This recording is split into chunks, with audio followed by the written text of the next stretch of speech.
오늘 사무엘상 본문을 읽었습니다. 사실은 사무엘상 여러 장을 읽어야 되는 스토리인데 한마디로 하면 다윗의 시글락 스토리입니다. 시글락 스토리. 여러분, 다윗이 누군지 너무 잘 알죠? 다윗의 인생도 잘 압니다. 어린 시절 사무엘이 와서 기름을 부었습니다. 이미 하나님이 다윗을 왕으로 예비하셨다 그 말입니다. 그리고 블레셋이 쳐들어왔을 때 아직 소년이었는데, 여러분 잘 아는 대로 블레셋의 거인 장수 골리앗을 이스라엘의 장수들이 감당하지 못하는 거예요. 다 나가 떨어지는 거예요. 그때 소년 다윗이 나갑니다. 그때 그 유명한 말, 너는 칼과 창과 단창으로 내게 나아오거니와 나는 네가 모욕하는 만군의 주 여호와의 이름으로 내게 나아간다. 할렐루야.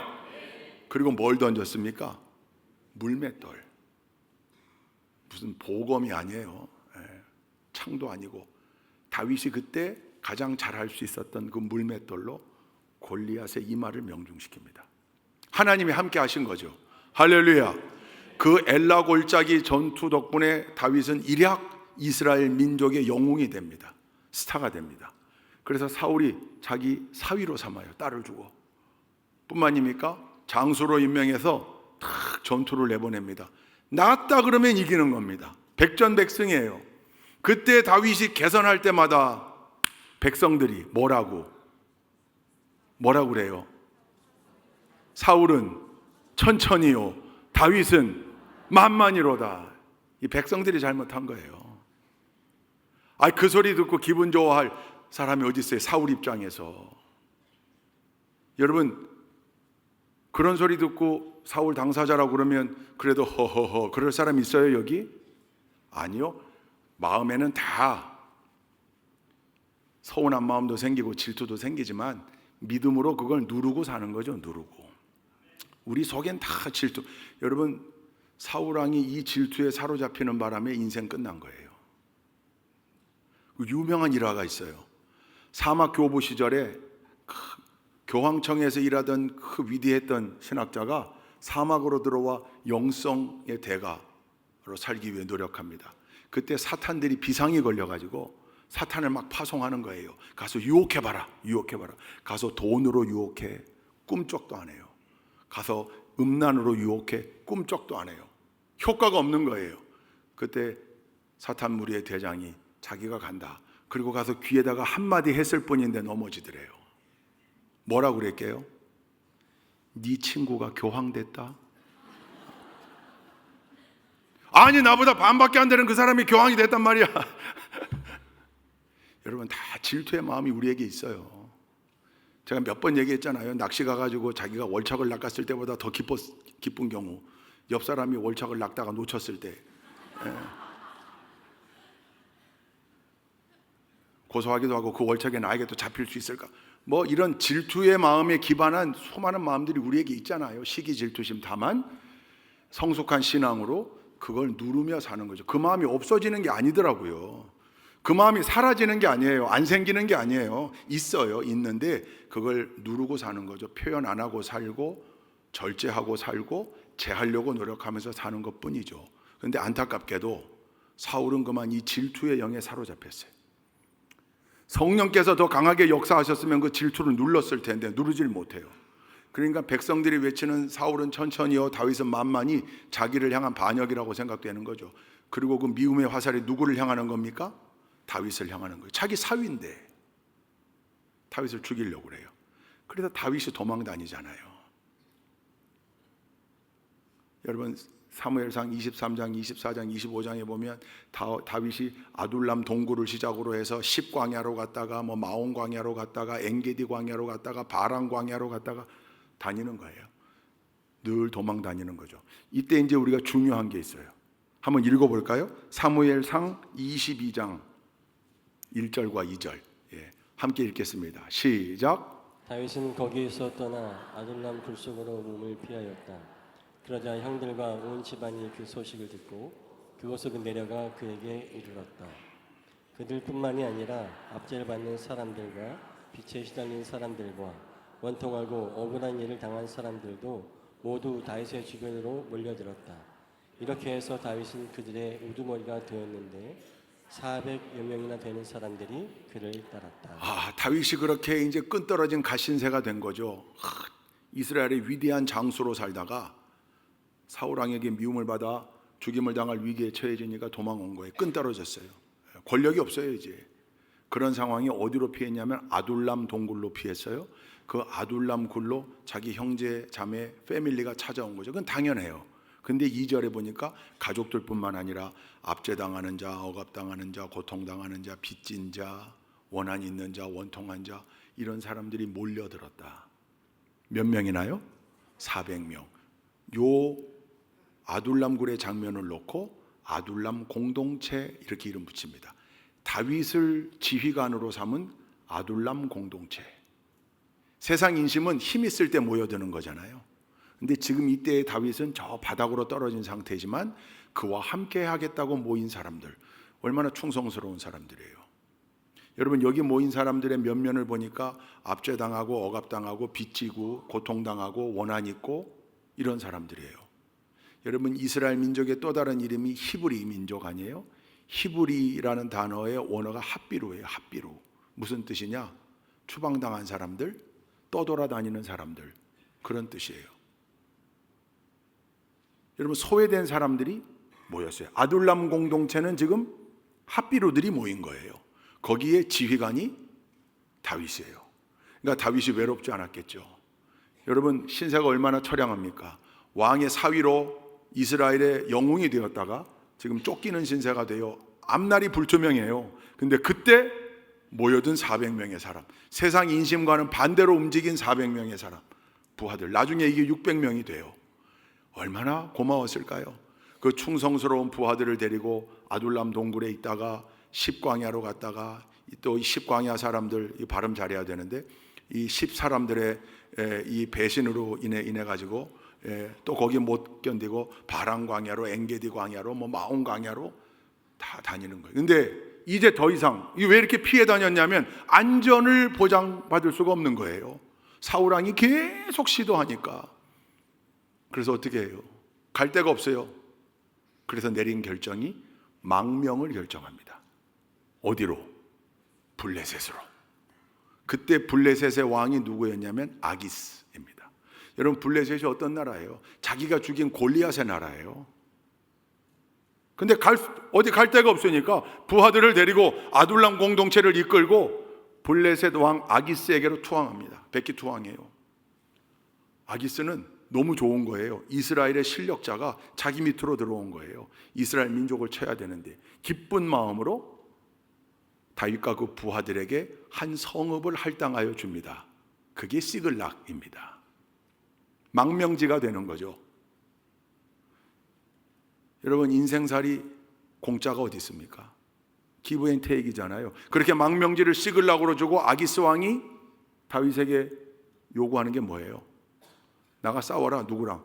이스라엘 민족, 니들 동족 마을들, 성읍들, 주변에 있는 이방 민족의 성읍들 치고 가져와라. 전리품을. 시글락에 머물렀던 기간이 1년 4개월입니다. 다윗의 인생 가운데 보면 가장 흑역사일 거예요. 우리아의 아내 바사바와 간음하고 부하장수 우리아를 죽였던 그때도 흑역사지만 못지않게 흑역사가 1년 4개월이에요. 왜냐하면 시글락 땅에 머물러 살면서 블레셋 왕 아기스에게 충성하느라고 연극해요. 자기 동족의 성읍을 침공해가지고 물건을 뺏어온 것처럼 연극해요.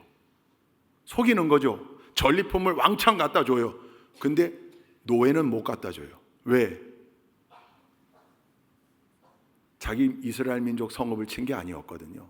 이스라엘을 친다고 얘기해놓고 다른 이방 족속을 치는 거예요. 전리품은 갖다 줘요. 물건은 말이 없으니까. 근데 사람은 못 갖다 줘요. 노예로 못 갖다 줘요. 왜? 말할 테니까. 어떻게 해야 돼요? 다 죽이는 거예요. 아이까지 다 죽이는 거예요. 잔인한 삶을 삽니다. 1년 4개월 동안. 우리 요즘 얘기하는 애들 얘기하는 이불킥 장면 있잖아요. 자다가 생각하면 이불 찬다는 거 아니에요? 번떡번떡. 다윗이 그런 기간이었을 거예요. 훗날 1년 4개월 부끄럽게 살아요. 근데 위기가 여기서 끝나지 않았어요. 어느 날 아기스 왕이 전가를 보내왔는데 다윗은 부하장수들 다 부하들을 데리고 아벡에 집결하라. 블레셋 군사들은 전부 아벡에 집결 중에 있다. 왜? 아벡에 집결한 다음에 어디를 치러 가려고? 사울 치러 가자. 이스라엘 치러 가자. 다윗, 너한테도 원수잖아. 치러 가자. 와라. 여러분, 이게 어떻게 되는 일입니까? 이제 급기야, 지금까지는 속여왔는데, 아기스 왕을 속여왔는데 이젠 속일 수가 없어요. 같이 참전하자는 거예요. 아마 선봉에 세울 기세예요. 동족을 죽여야 되는 거예요. 그때 하나님이 당신이 기름 부어 예비한 다윗을 지키기 위하여 아기스 왕의 참모들의 마음을 건드립니다. 아벡에 집결했는데 아기스 왕의 참모들, 블레셋의 장관들이 아기스 왕에게 폐하, 이유 있습니다. 반대합니다. 큰일 납니다. 쟤네 데려갔다가 만약 쟤네가 선봉에 서서 가는 척하다가 뒤로 돌아? 그러면 어떡합니까? 창끝을 우리에게 겨누면 어떡합니까? 일리 있는 분석이잖아요. 아기스 왕은 아쉬워해요. 얘네 데려가고 싶은, 얘네 아주 용맹한 애들인데. 그래, 이 말도 일리가 있으니 부하 참모들의 얘기를 듣고 다윗에게 시글락으로 돌아가라 그래요. 다윗이 가슴을 쓸어내리는 거죠. 야, 큰일 날 뻔했다. 우리 민족을 칠 뻔했다. 우리 동족을 죽일 뻔했다. 그리고 새벽에 길을 떠나 시글락으로 왔는데, 이제 여기부터가 오늘 30장입니다. 우리 시간 관계상 21절부터만 읽었지만 1절부터 나와요. 그 시글락이 불타고 있는 거예요. 달려가 봤더니 아말렉 족속이 자기들이 자리를 비운 사이 쳐들어와 가지고 다 불태우고 물건들 다 노략질해 가고, 뿐만 아니라 부하 장수들, 부하 용사들의 처자식을 다 포로로 끌고 갔어요. 다윗의 처자식도 포로로 끌고 갔어요. 두 아내도 붙잡혀 갔다 그랬어요. 기가 막힌 노릇이죠. 한번 4절 말씀 읽어볼까요? 오늘 본문으로 읽지는 않았지만 4절 함께 읽습니다. 시작. 다윗과 그의 부하들은 목놓아 울었다. 모두들 더 이상 울 힘이 없어 지칠 때까지 울었다. 얼마나 슬퍼했는지. 그 남자들이, 사나이들이 목 놓아 울었고 울 기력이 없을 때까지 울었다. 우리 어릴 때 왜 울다 보면 진 다 빠지죠. 그렇게까지 울었다는 거예요. 근데 거기서 그치지 않아요. 문제가 생깁니다. 6절부터 8절까지도 한번 읽어봅시다. 시작. 군인들이 저마다 아들, 딸들을 잃고 마음이 아파서 다윗을 돌로 치자고 말할 정도였으니 다윗은 큰 공경에 빠졌다. 그러나 다윗은 자기가 믿는 주 하나님을 더욱 굳게 의지하였다. 다윗이 아히멜렉의 아들 제사장 아비아달에게 말하였다. 어서 나에게 에봇을 가져다 주시오. 아비아달이 에봇을 다윗에게 가져오니 다윗이 주님께 문의하였다. 제가 이 강도를 추격하면 따라잡을 수 있겠습니까? 주님께서 그에게 대답하셨다. 네가 틀림없이 따라잡고 또 틀림없이 되찾을 것이니 추격하여라. 아멘. 여러분, 이 6절부터 8절까지 아주 중요한 장면이에요. 그렇게 함께 목 놓아 울었어요. 근데 가족을 잃은 슬픔이 너무 극심해요. 그 충성스러운 부하들이 돌을 들고 다윗을 치려고 합니다. 이해되지 않아요? 그들의 슬픔이 얼마나 컸는지. 근데 그때 다윗은 정신을 차리고 하나님께 기도해요. 하나님이 즉시 응답하셨어요. 괜찮다. 가라. 추격하라.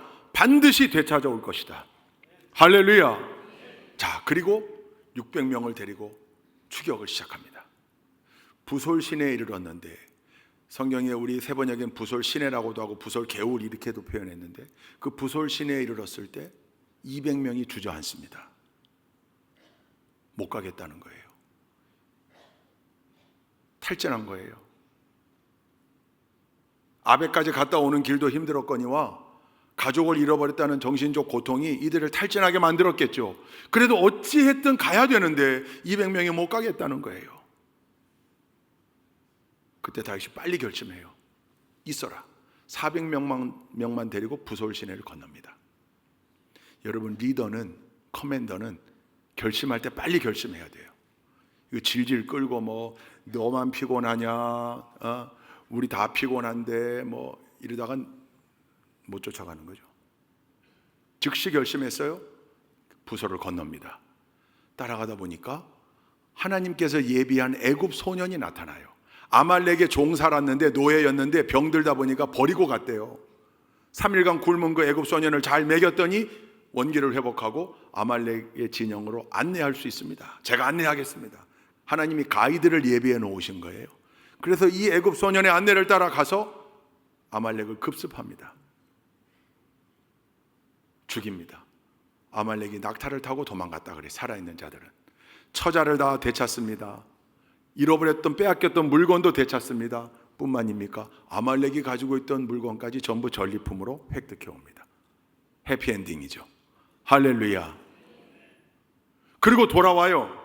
거기까지는 해피엔딩인데 돌아왔더니 누가 있습니까? 지금 부솔신의 건너편에 200명, 지쳐있던 200명.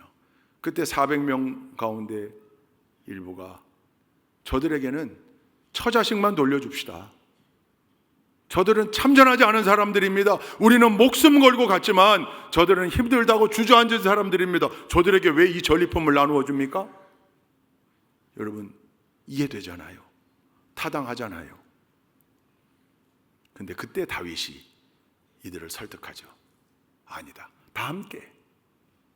그래서 결국은 참전했던 400명이나 못 갔던 200명이나 동일하게 전쟁의 승리의 기쁨을 나누었다. 그게 오늘 시글락 스토리의 마지막 종점의 이야기입니다. 이 스토리가 주는 아주 많은 교훈들이 있습니다. 오늘 그거 나누려고 해요. 여러 가지가 있겠죠. 첫째, 처음으로 올라가면 하나님의 자녀들이 머물러서는 안 되는 곳, 거기 머물면 안 된다. 즉 하나님의 자녀들은 떠나지 말아야 할 곳 떠나서는 안 되고, 혹시 잘못된 자리라면 반드시 돌이켜 하나님의 자리, 하나님이 주신 그 자리, 신앙의 자리로 와야 한다, 그 말이에요.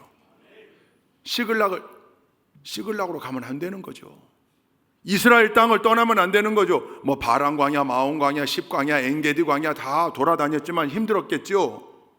그럼에도 불구하고 블레셋으로 망명하면 안 되는 거죠. 다윗이 어떤 사람입니까? 이스라엘 민족의 왕으로 기름 부음을 받은 사람입니다. 자리를 떠나면 안 되는 거죠. 근데 시글락으로 갔어요. 블레셋으로 갔어요. 거기에서부터 비극이 시작된 거예요. 여러분, 믿음의 사람들은 믿음의 자리, 믿음의 위치를 지켜야 돼요. 아무리 힘들어도 그 자리를 떠나면 안 돼요. 힘들 때 있죠. 고통스러울 때 있죠. 그래서 때때로 하나님께 항의할 때 있죠. 불평할 때 있죠. 저도 많았어요. 해도 돼요. 물론 여러분 찰떡같이 알아들으시겠지만 때로는 불평할 거리가 생겨요. 하나님 이러실 수 있는 겁니까? 이래도 되는 겁니까? 군에 들어와서 목회하는데 난 지 6개월 된 우리 집사님 아이가 혈액암에 걸렸어요. 그게 백혈병이에요. 그 아이의 병동을 매 주일 오후마다 찾아갑니다. 승현이었어요.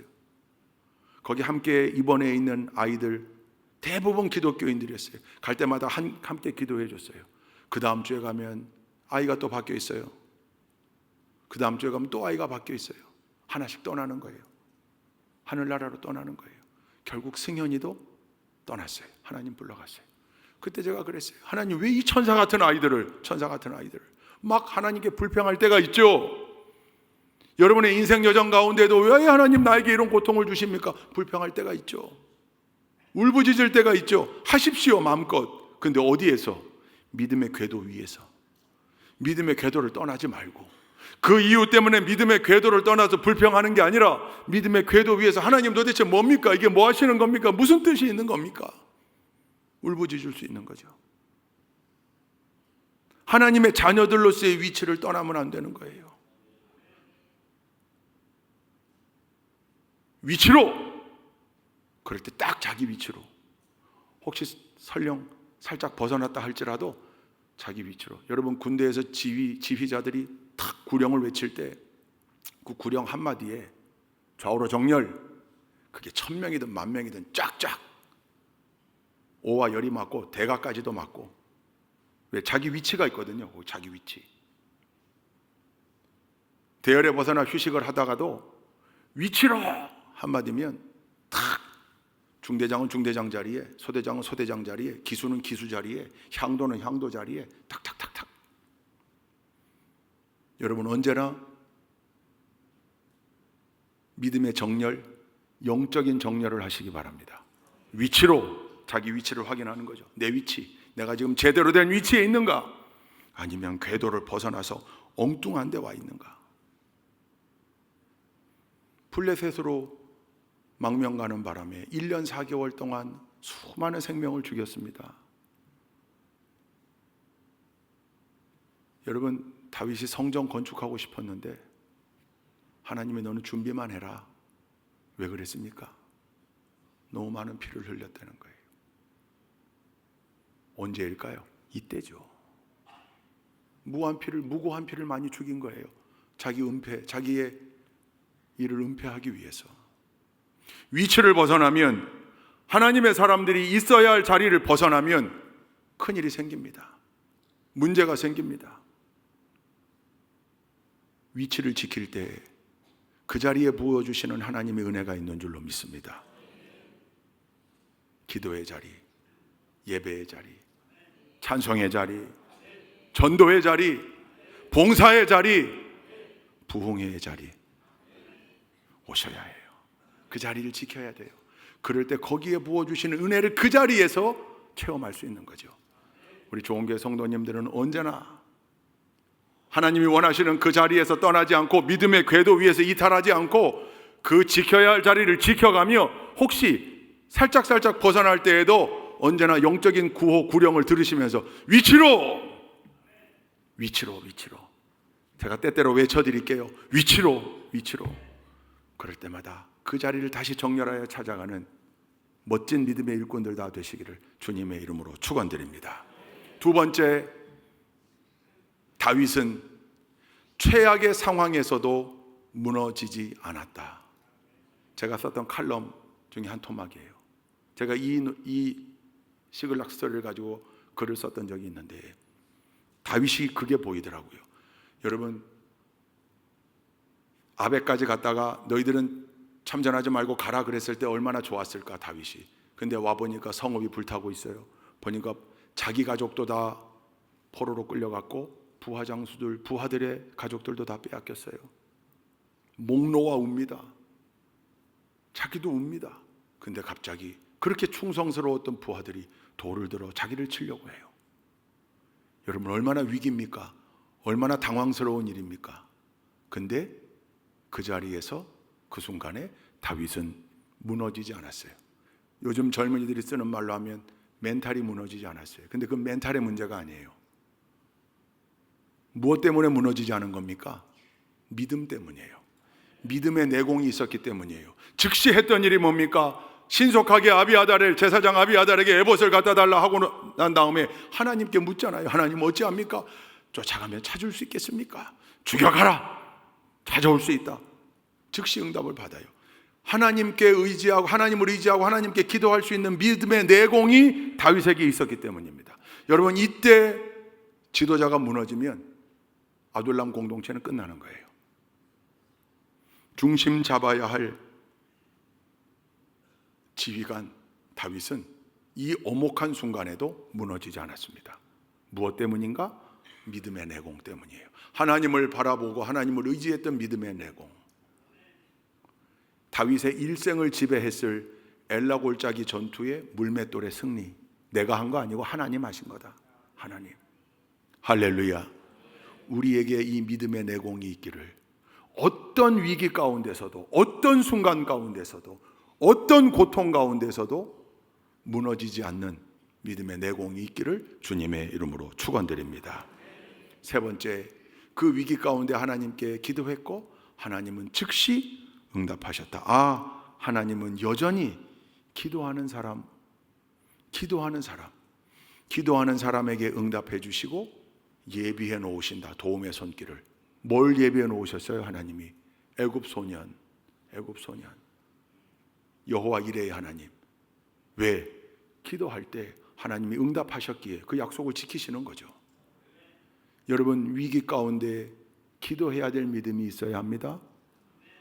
하나님은 지금 딴 데를 바라보시고 외면하셔서 나에게 이런 문제가 와지는 것 같지만 아니요, 하나님은 주무시지도 아니하시고 졸지도 아니하시면서 우리를 지키신다 그랬습니다. 그 하나님이 끊임없이 일하고 계시는 그 하나님이 우리의 기도를 들으시고 응답하신다. 여러분, 이 믿음에서 떠나지 않기를 주님의 이름으로 축원드립니다. 네 번째, 600명 중에 400명만 부솔 시내를 건너가 전투에 참여했다. 200명은 남은 거예요. 이게 어떤 교훈이에요? 다 데려갈 수 없다. 다 참전하지 못했다. 200명이 거기 남잖아요. 여러분, 르비딤 전투, 이스라엘 민족 역사상 민족을 형성한 이후에 첫 번째 전투, 르비딤 전투 때 모세가 하나님의 말씀으로 여호수아 장군에게 지침을 주는데 뭐라고 줍니까? 정예 용사를 뽑아라. 정예 용사. 의정이 뜨정이 다 하지 말고 정예 용사. 왜? 전투를 구경한 적도 없고 훈련 받아본 적도 없는 종살이하다 나온 이스라엘 민족의 남자들, 두려움이 삽시간에 퍼질 텐데 정예 용사만 뽑아라.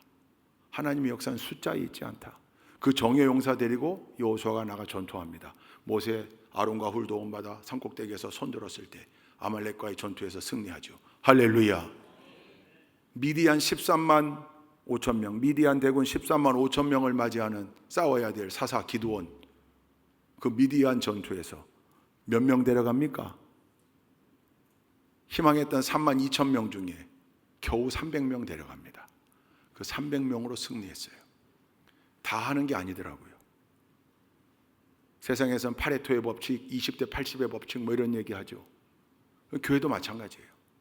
오늘 이 부솔 시내의 이야기, 시글락 스토리에 보면 400명과 200명이에요. 200명 안타깝죠.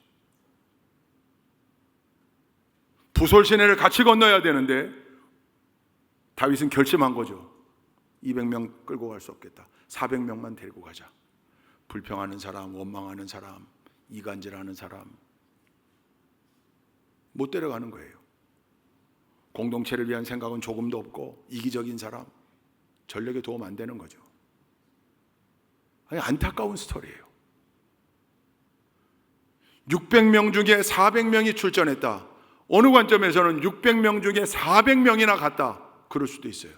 제가 보기엔 400명이나 그거 맞아요. 교회를 보세요. 여러분, 뭐 교회 교적이 뭐 3,000이다 5,000이다 이러는 교회 다 소용없어요. 제가 항상 얘기하죠. 모이는 힘이에요. 출석하는 인원이에요. 그게 중요해요. 5,000명 교적을 가지고 있는 교인도 가보면 예배 시간 주일에 900명 1,000명 될까 말까예요. 거기 뭐 가족이 들어가고 뭐가 들어가고 다 들어가고 10년 전에 교회 떠난 사람도 교적 안 지우고 다 그냥 5,000명 교적이라고 얘기해봐야 뭐예요. 여러분, 5,000명 중에 1,000명이면 20%밖에 안 되는 거예요. 600명 중에 400명이 출전했다, 참전했다. 현재 우리 교회들로 보면 양호한 수치예요. 그럼에도 불구하고 400명으로 만족하시겠습니까? 안 되죠. 여러분, 400명의 그룹에 들기를 원하십니까? 200명의 그룹에 들기를 원하십니까? 대답은 자명하잖아요. 400명이죠.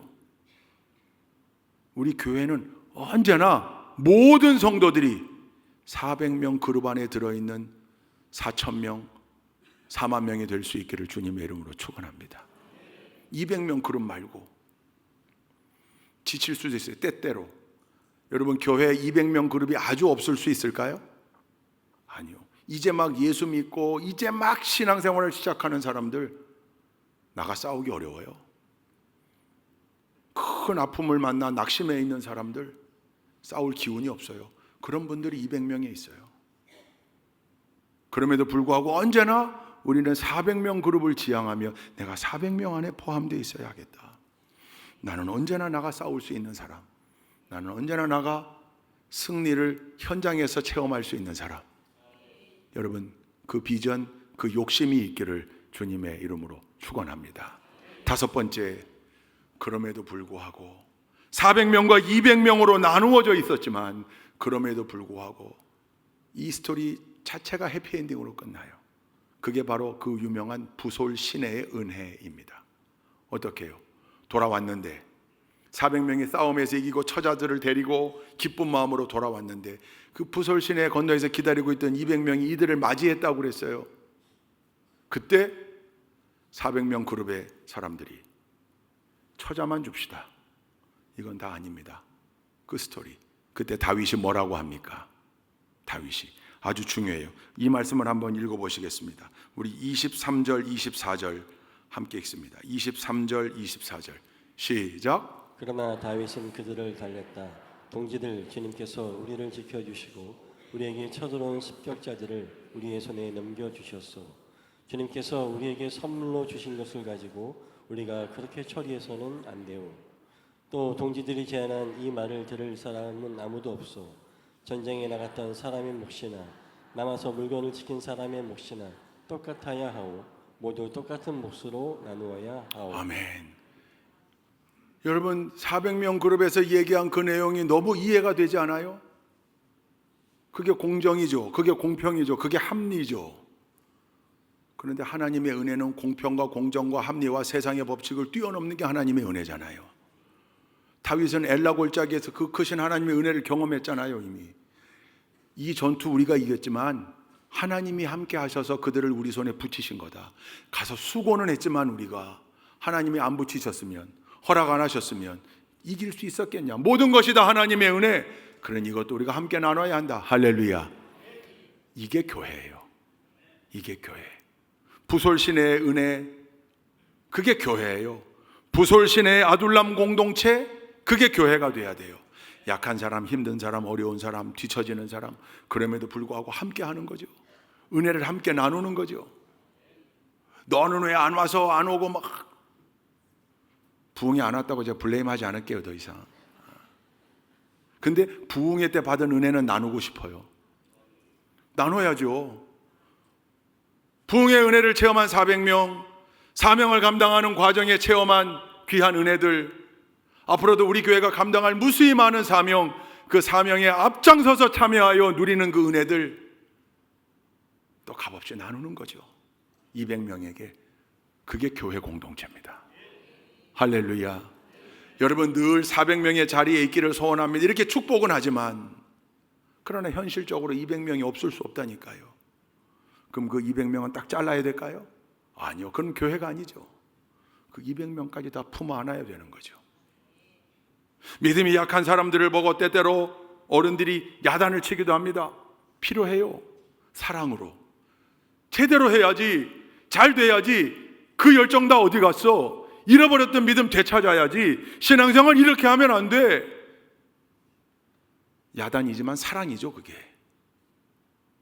근데 그거 말고 블레임, 비난, 그건 안 되는 거죠. 같이 가자고 그래야죠. 끌어줘야죠.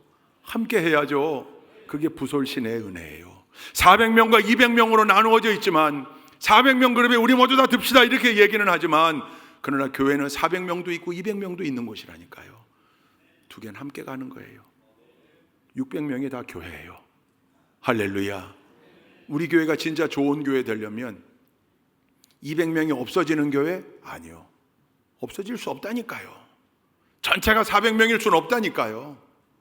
400명 그룹도 있고 200명 그룹도 있지만 언제나 200명 그룹이 성장하여 400명 그룹으로 계속 넘어오고 400명 그룹은 200명 그룹을 절대 비난하지 않고 그들이 성장할 수 있도록 돕고 권면하고 기도하고 때로는 야단을 쳐도 사랑의 중심이 느껴지게 야단치고 그렇게 끌고 가는 그 공동체가 되면 우리는 진짜 좋은 교회인 거죠. 그 좋은 교회가 정말 될 수 있기를, 그 훌륭한 공동체가 될 수 있기를, 지금도 그렇지만 지금보다 훨씬 더 많이 더 완벽하게 그 사명을 감당해낼 수 있기를 주님의 이름으로 축원드립니다. 마지막으로 하나 덧붙이고 싶어요. 6번째, 저는 이 스토리를 읽으면서 다윗이 크게 보이더라고요. 다윗, 지도자의 품격입니다. 여러분 다윗이라고 왜 그 200명이 야속하지 않겠어요? 아마 더 야속했을걸요? 지금 600명 가지고도 충분치 않은데 200명이 쉬겠다고 하니 얼마나 야속했을까요? 그런데 즉시 결심합니다. 내버려 두고 400명을 끌고 갑니다. 승리해서 돌아옵니다. 저놈 자식들 저거 왜 없었겠어요? 근데 여러분 오늘 말씀을 한번 보십시다. 우리 21절 말씀 함께 읽습니다. 시작. 다윗이 부솔 개울 가까이에 이르니 전에 다윗을 따라갈 수 없을 만큼 지쳐서 그곳에 남아있던 나고자 200명이 나와서 다윗을 환영하고 다윗과 함께 오는 군인들도 환영하였다. 다윗도 그 군인들에게 가까이 나아가 따뜻하게 문안하였다. 따뜻하게 문안하였다. 따뜻하게 문안하였다. 누구를? 이거 오해하면, 왜냐하면 군인들이라는 앞에 단어가 다윗과 함께 싸웠던 400명을 지칭하는 거라 오해하면 그 400명 같이 왔는데 또 그들을 따뜻하게 했다는 건가 이렇게 오해할 수 있어요. 현대인의 성경에는 이렇게 나와요. 그래서 다윗은 그들을 따뜻이 맞아 주었다. 그들이 누구냐면 그 200명, 그 앞에 나와 있죠. 현대인의 성경. 여러분, 남아있던 200명을 다윗이 와서 따뜻하게 대했대요. 이게 쉽지 않아요. 이게 지도자의 품격이에요. 그들을 따뜻하게. 그리고 난 다음에 한 걸음 더 나아가 23절, 24절 제가 읽겠습니다. 그러나 다윗은 그들을 달랬다. 동지들, 주님께서 우리를 지켜주시고 우리에게 쳐들어온 습격자들을 우리 손에 넘겨주셨어. 우리 주님께서 우리에게 선물로 주신 것, 믿음을 고백하는 거죠. 명확하게 이거 우리에게 선물로 주신 분이 누구냐? 하나님이시다. 그래놓고 24절, 이게 중요해요. 함께 읽겠습니다. 또 동지들이 제안한 이 말을 들을 사람은 아무도 없어. 전쟁에 나갔던 사람의 몫이나 남아서 물건을 지킨 사람의 몫이나 똑같아야 하오. 모든 똑같은 몫으로 나누어야 하오. 여러분, 여기 중요한 표현이 있어요. 다윗의 멘트에. 뭡니까? 딱 들어오는 멘트 없어요? 중요한 거 똑같은데 그 전에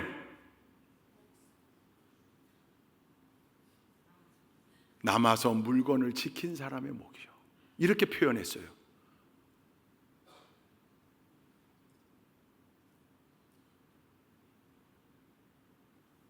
함께 가서 싸우지 않고 처자던 사람들 이렇게 표현하지 않았어요.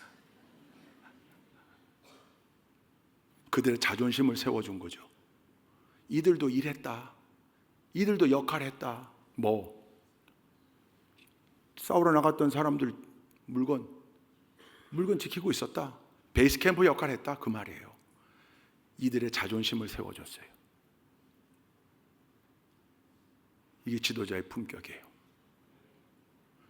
그리고 난 다음에 모두 똑같이 나누어야 하고 했을 때 모두가 다 거기에 동의한 바람에 이게 오래도록 이스라엘의 규례 원칙이 되었다.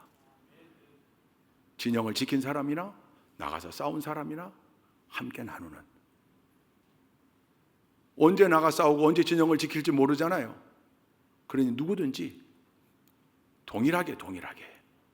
여러분, 공동체, 아둘람 공동체를 이렇게 훌륭하게, 이 시글락 스토리를 이렇게 훌륭한 해피엔딩의 스토리로 만든 데에는 다윗의 공이 컸습니다. 그 다윗 지도자의 품격이에요. 저는 그래서 늘 기도해요. 하나님, 저도 이 지도자의 품격을 잃지 않는 목회자가 되게 해주십시오. 지도자의 품격을 잃지 않는 제대로 된 리더, 제대로 된 영적 커맨더, 스피리추얼 커맨더, 목회자 되게 해주십시오. 디그니티를 잃지 않도록. 그 유명한 말, 우리가 돈이 없지 가오가 없냐? 제가 군대에서 참 많이 했던 말이에요. 우리 후배 목사들에게. 디그니티를 잃지 않도록. 그 품격이에요. 여러분, 지도자의 품격이 얼마나 중요합니까? 리더의 품격에 따라 그 공동체가 달라져요. 그게 가정이 됐든 교회가 됐든 뭐 회사가 됐든 부대가 됐든 나라가 됐든 말할 것도 없죠. 지도자의 품격이 얼마나 중요한지 몰라요. 여러분, 오바마 대통령 유명한 스토리가 있죠. 2015년 6월 달에 17일로 기억이 되는데 저 미국의 사우스캐롤라이나 찰스턴이라는 동네, 찰스턴이라는 도시에서 비극적인 사건이 벌어져요. 거기가 흑인들이 많은 동네예요. 거기 미 핵잠수함 기지도 있고,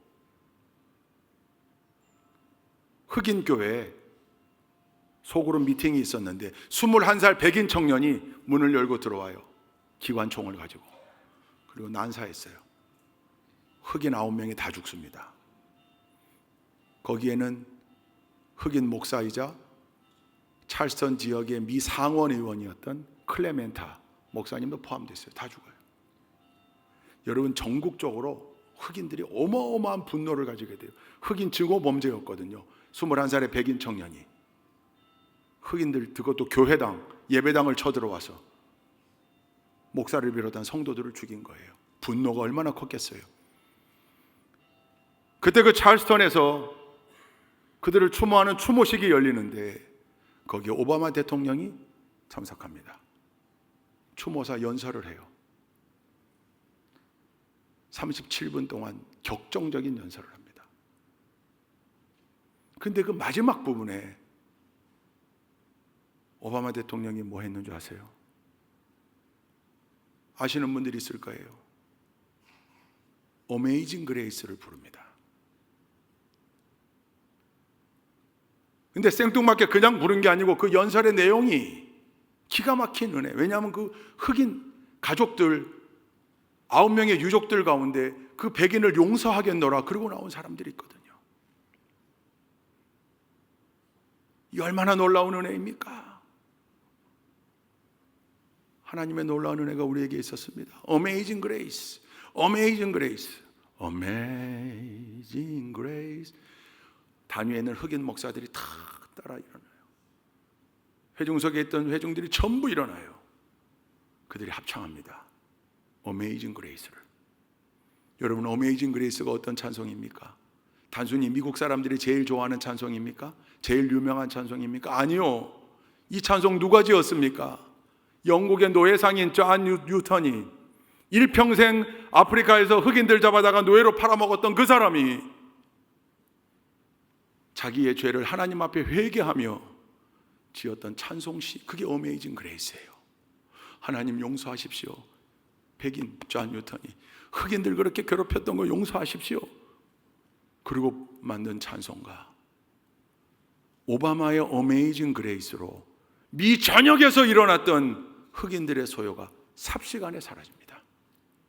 용서하자. 용서하자. 하나님의 은혜를 생각하며 용서하자. 지도자 한 사람의 품격이요, 한 나라를 좌지우지하는 거예요. 여러분, 우리 모두가 다 리더들이에요. 아빠들은 가정의 리더들이고요, 회사에서도 중간 리더들 하고 있죠. 교회에서도 다 리더들 많죠. 여러분, 집사 이상의 직분자들은 다 리더예요. 우리 모두에게, 저를 포함해서 다윗과 같은 리더의 품격, 지도자의 품격이 있기를, 그리고 우리를 통하여 그 품격을 통해 언제나 우리의 그룹이, 내가 속해 있는 소그룹이, 내가 속해 있는 교회가, 내가 속해 있는 가정이, 내가 속해 있는 회사와 부서가 언제나 이 부솔신의 은혜를 함께 누리며 사는 복된 공동체, 그렇게 만들어가는 우리 좋은 교회 모든 성도님들 한 사람 한 사람 다 되실 수 있기를 주님의 이름으로 축원드립니다. 기도하시겠습니다. 좋으신 하나님, 부솔신의 은혜를 기억합니다. 한없는 하나님의 은혜, 우리 좋은 교회가 부솔신의 공동체, 부솔신의 아둘람 공동체 되게 하시고, 다윗의 믿음, 다윗의 지혜, 다윗의 품격이 우리의 것이 될 수 있도록 하나님 은혜를 베풀어 주옵소서. 예수 그리스도의 이름으로 기도 올리옵나이다. 아멘.